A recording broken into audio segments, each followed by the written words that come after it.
Isang mapagpalang araw po sa ating lahat mga kaibigan at sa aming mga masugid na tagapanood.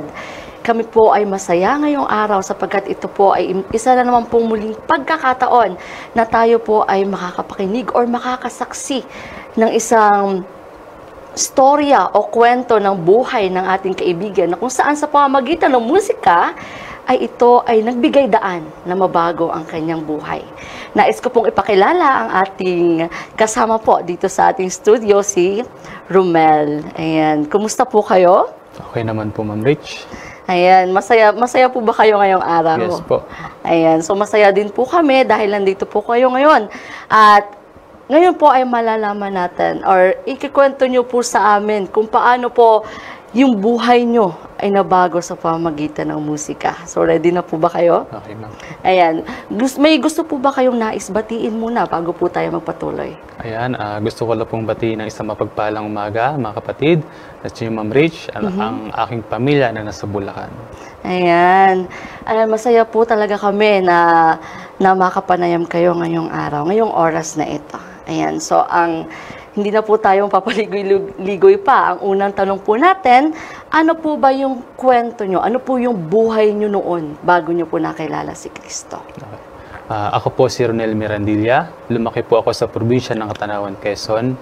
At ang aking mga magulang po ay, si Papa po ay magsasaka, si Mama naman po ay nagtitinda ng kakanin. Taong 2012, kami po ay nagkaroon ng pagsubok dahil si Mama po ay high blood. So siya po ay inatake sa puso at nung siya po ay dalhin namin sa ospital na kailangan po ng financial na tulong. At alam niyo naman po ang buhay probinsya, hindi ganoon karangya. So yun po, at kailangan dalhin ni Mama sa mas malaking ospital. Pero dahil nga po sa kapos financial, wala po kaming na-provide hanggang sa yun po at doon po siya binawi ng buhay. Masakit po bilang anak. Ako lang pong kasama ni Mama noon na ako po yung bantay ka Mama sa ospital kasi po si Papa ay naghahanap ng mauutangan at mismo sa harap po talaga binawian ng buhay si Mama. After po noon, tinawagan ko na sila ate at binalita kung ano pong nangyari kay Mama. Then after that po, ano po yung naging turning point niyo po sa buhay? Paano niyo po nakilala si Kristo? Paano yung pagsubok na yon na inyong pinagdaanan sa inyong pamilya ay nagbigay daan para sa inyo? Okay po. After po noon, kinuha na ako nila sa Bulacan, ay sa Quezon, dinala ng Bulacan. And doon po nag-start na nakapag-work na ako. Napunta po ako ng Antipolo. And hindi ko pa nararanasan ng buhay Maynila. So nakipagsapalaran ako sa Maynila hanggang sa napasok po ako sa Walter Mart Sukat, Parañaque. Then after noon, after 2 years, naging isang delivery rider po ako. Grab food delivery rider. At doon, medyo malaki ang kita. Minsan po, pag weekends, umabot ng 1.5 to 1.8 a day. So malaking bagay na yung ganong halaga bilang sa katulad ko. Doon po, nag-start na ako nakapag-ipon ng gamit. Nakabili na ako ng mga TV, mga gamit sa bahay, halos lahat ng appliances. Then, 2021, muli po akong nasubok dahil sa ganong kalagayan, medyo nakakaangat-angat na. Nakapag-ipon, nakakatulong kay Papa. Doon muli po ako na nagkaroon ng masasabi kong napabayaan ko ang aking sarili. Dahil ako po ay nalulong sa bisyo. Nalulong po ako sa sugal, pag-iinom ng alak. At nung panahon pong yon, dumating po ako sa point na sa ganong ginagawa ko na lang ay hindi na ako nakapag-work. Talaga halos araw-araw na lang ganon. Parang wala nang patutunguhan at bukod pa po doon, may mga napag-utangan pa akong mga tao. So hindi ko alam kung paano na, parang na akong nabaon sa ganong sitwasyon. Kasama yung motor ko na ginagamit kong pang-grab, nawala rin po sa akin dahil hindi ko na nahuhulugan, so nahatak na po. At doon po pumasok na po sa point na ako po ay na-depress kasi hindi ko na po alam kung muling paanong babangon, kung paanong magsisimula muli. To the point na nakakaisip na ba ako mag-suicide. Tapusin na lang kasi hindi ko na po alam kung paano lumabas sa ganung sitwasyon. At sabi ko for the last time, may mga kapatid pa naman ako. Pwede kong sumbungan, pwede kong hingin ng tulong. At yun po, hanggang sa tinawagan ko si ate, sinabi ko sa kanila lahat. Kaya, nung una takot, siyempre mapapagalitan. Pero, nilaksan ko lang yung loob ko. At sabi ni ate, Kaya ako'y nagpapasalamat din sa kanila dahil hindi nila ako hinusgahan kung ano yung aking kasalanan. Bagkos sabi ni ate, okay lang yan. Tao lang naman tayo nagkakamali. So sabi ni ate, umuwi ka ng Bulacan, tutulungan ka namin ni kuya mo at magbibigay kami ng ganitong halaga para makabangon ka. At ayun po, hanggang sa tinulungan ako nila ate. Taong 2022, para po muling makabangon, namasukan muna po ako bilang bantay ng pares sa aking pinsan sa Marilao, Bulacan. Pero nandun pa rin po yung bigat. Para pong nagigilty, bakit ko nagawa yung mga ganong bagay, bakit ako naging ganito. Sabi ko, kailangan ko maglibang-libang kasi kung hindi, baka kung anong mangyari sa akin. Hanggat sa nag-download po ako ng TikTok. At doon po habang nagsaswipe-swipe ako doon, doon ko po nakita si Kuya Hermie, si Kuya Bernie nagla-live at kumakanta po sila ng mga makalangit na awitin. Habang sila po yung maawit, talagang may iba pong pakiramdam na hindi ko ma-explain. Parang doon, yun ang nagiging parang gumagaan. Parang doon ko nilalabas lahat ng problema. Tapos, ayun po, hanggang sa nakilala ko sila kay Hermie, sila kay Bernie. At meron po silang sinasagawang social media ministry. Ito ay TikTok Live, Facebook Live. At meron po silang GC na kung tawagin ay Depression Survivor Team. Naipasok po ako doon. At yun po katagalan. Masaya po. Masaya po na nakapasok sa ganong sitwasyon dahil sa ganong sitwasyon, unti-unti ko pong nawawala na yung pakiramdam na parang mabigat. Tapos, nagiging masaya na ulit ako, nakakalimutan ko na yung nakaraan, at hanggang sa inalaw po ng Panginoon na kami po ay magkita. Sabado po noon, at first time ko po na magsimba sa Seventh-day Adventist sa Apubay Church. Doon po, sabi ni Kuya Hermie na wala kaming soundman. Baka willing ka maging soundman ng Friends for Life. At tinanggap ko po ito, at nag-stay na po ako ng 2 months for training, kasi po may training kapag pumasok sa grupo. Then, ako po ay nagpa-Bible study, umattend ng crusade sa Bagong Bayan sa Taguig, sa pangunguna po ni Pastor Acab. At yun po, hanggang sa nakapakinig tungkol sa Sabbath, totoo lang po, wala po akong alam kung ano po ang doktrina ng isang Seventh-day Adventist. Doon ko po naunawaan kung ano ang Sabbath, kung ano po talaga ang bawal at hindi bawal. So, malaking bagay po yun dahil po nabuksan ang aking kaalaman tungkol sa salita ng Diyos. Amen. Thank you for sharing po. Sa amin pong mga tagapanood, si Romel po ay member ng Friends for Life. So ngayon po, ano po yung ministry na nakita nyo sa TikTok? Umaawit po. Umaawit po sila. So that time, talagang na-feel mo na this is God calling you. Yes. So pwede nyo po bang talagang parang i-explain or parang i-ano sa amin kung ano talaga yung naramdaman mo that time? Yung kasi sabi mo, sobrang bigat na. Kasi talagang, alam ko po na talagang marami pong mga talagang pinagdadaanan po natin ng mga depression. I can relate to that. Yung tipong parang nawala na sa'yo lahat. But, yun po, yung time na pong yun, mahirap pong explain. Pero, andun yung pakiramdam na parang gumagaan ka, tapos yung luha ko, unti-unti lang bumabagsak na hindi ko alam. So parang hindi ko alam kung paano ko explain. Basta ang alam ko yun ang way ng Panginoon para kahit parang doon ko nilalabas lahat ng bigat sa pamamagitan ng awit. At yun po, hanggang sa nagtuloy-tuloy na po ako, napasama sa Friends for Life hanggang sa ngayon. Sa ganitong gawain po bilang isang missionary, isa kong masasabi na masaya. Dahil hindi man ako katulad nila kuya na umaawit, kasi po akong operator soundman. Masaya po, nagiging kabahagi kami ng nakakapagdala ng kaluluwa sa banal na paanan ng Panginoon. Amen. Isa po yung kagalakan na hindi matutumbasan ng kahit anong bagay sa sobrang saya. Every time na makakakita kami ng mga nababaptize, yung luha namin unti-unti na lang bumapagsak sa sobrang saya. Gano'n katagal na po kayong Seventh-day Adventist? 2 years this coming November. 2 years na. So, paano po yung transition? Di ba, nabanggit niyo po kanina na nag-try ka ng mga bisyo. Paano po yun? Paano yung naging Seventh-day Adventist kayo? Paano po? Naging madali po ba sa inyo? yung transition or hindi naman naging mahirap kasi hindi naman totally na ako talaga ay palainom. Hindi naman ako siguro ng time na yon kasi napabarkada. So sa ganitong pagbabago hindi naman ako nahirapan dahil alam ko namang hindi ako ganun. So siguro sa family nung una kasi hindi nila masyadong tanggap at yon, pero praise the Lord, sa ngayon tanggap na nila ako at alam ko na nagiging ilaw ko sa kanila kasi katulad ng New Year sila masayang uminom, pero sabi nila tingnan nyo si Tutoy, kasi Tutoy po ang pangalan ko. Tingnan nyo si Tutoy, nagbago na. At least masaya ako na nakikita nila sa akin yung pagbago. Kaya aking hiling na sana one day madala ko rin sila sa ating pananampalataya. Amen. So kayo pa lang po yung Seventh-day Adventist sa inyong pamilya. Okay, isasama po natin yan sa ating panalangin. Ano? And ngayon po, ano pong ministry pa? Bukod sa Friends for Life, meron ka po bang personal ministry na ginagawa?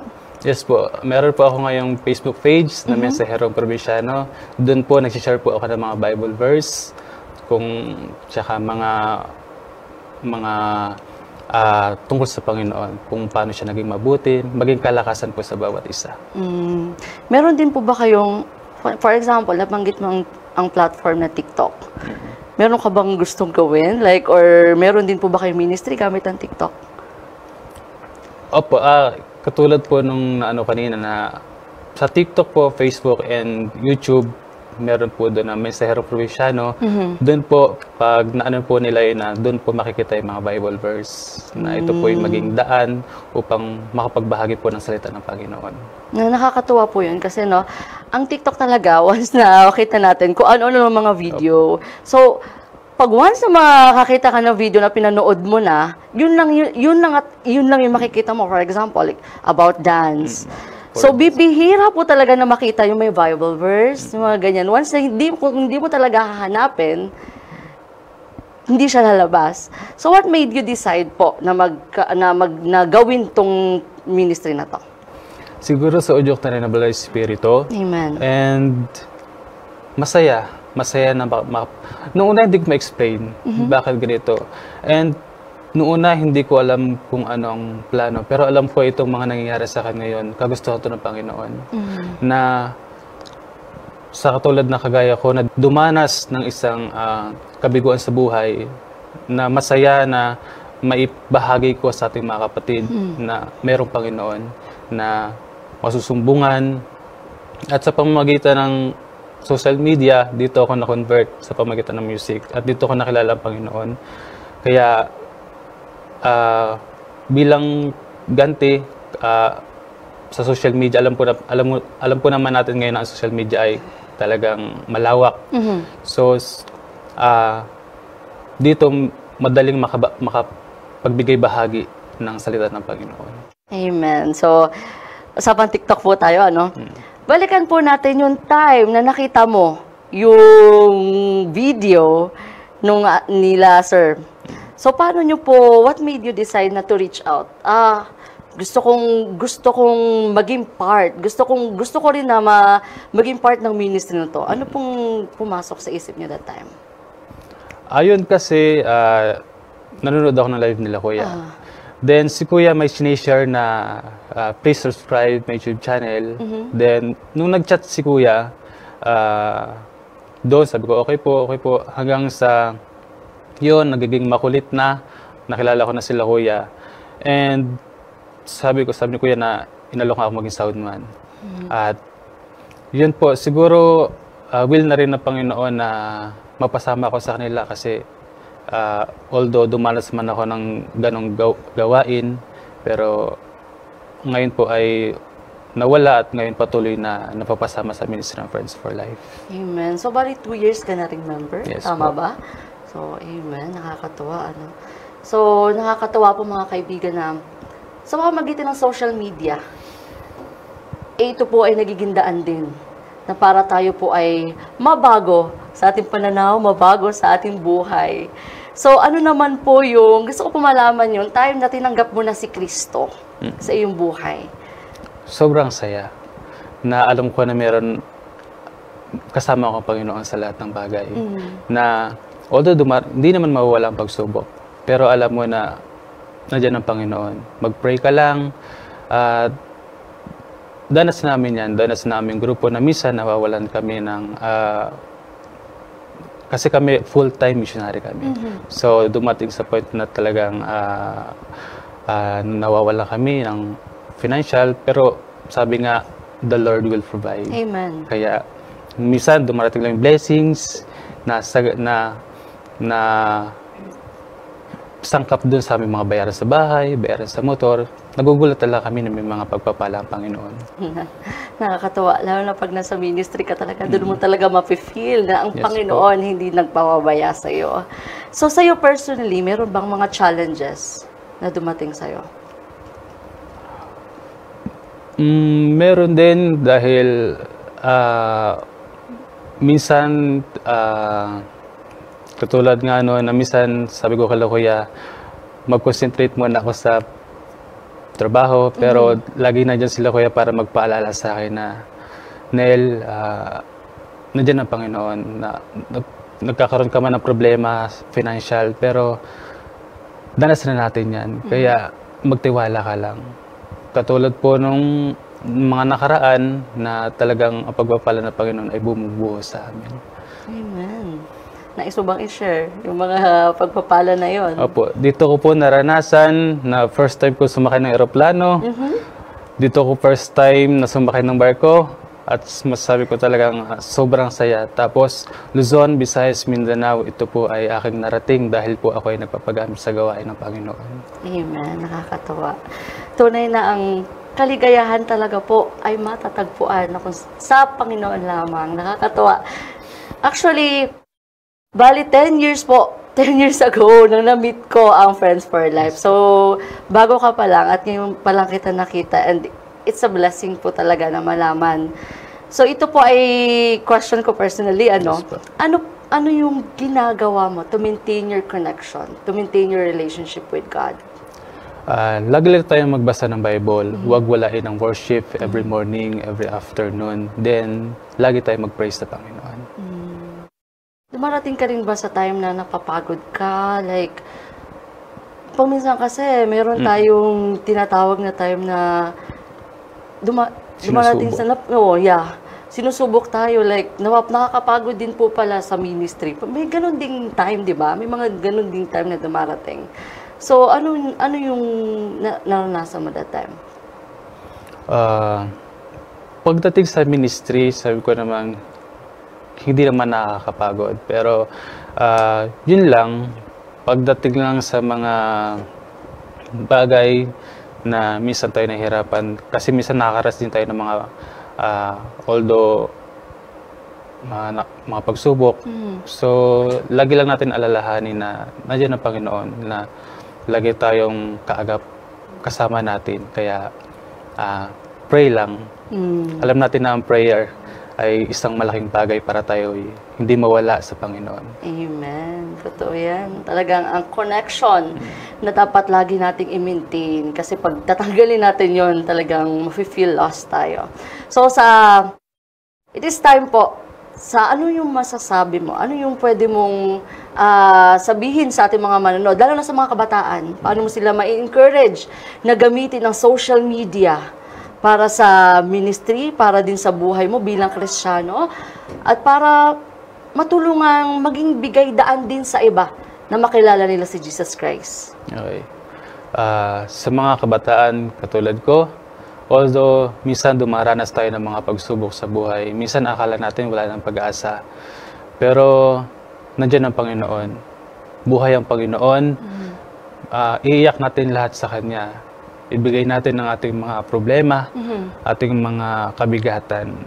Nandyan lang siya. At pag tayo nailabas natin sa Kanya, naisumbong na natin lahat.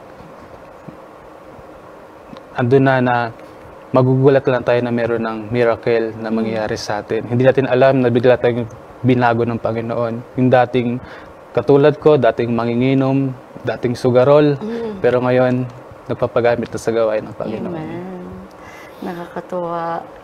It's a great blessing po para sa akin kasi ako bilang born Adventist, parang gusto ko rin nung turning point na tinatawag.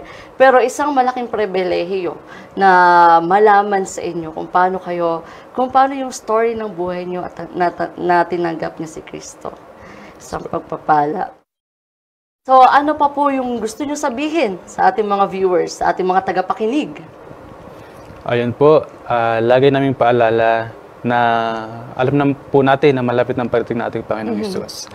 Kaya sa mga kabataan, hikayatin natin na ang salita ng Panginoon ay ating ibahagi dahil ito ang magiging daan para maging daan kung para natin makilala ang Panginoong Hesus.